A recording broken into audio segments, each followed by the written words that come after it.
আল্লাহ তাআলা একটা সন্তানকে তার মা বাবার কাছে তখনই দেয় যখন ওই মা বাবা তার সন্তানের আমানতদারিতা, মানে সন্তান তার মা বাবার কাছে যা প্রাপ্য ওই মা বাবা তাকে তা বুঝিয়ে দিবে।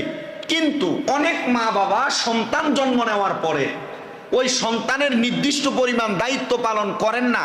তার কারণ কি?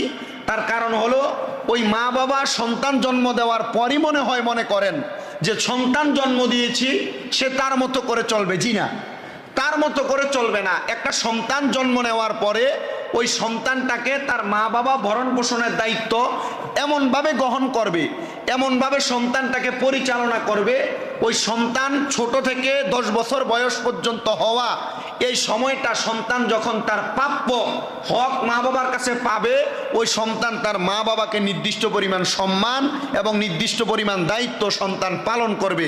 আল্লাহ তাআলা আমাদেরকে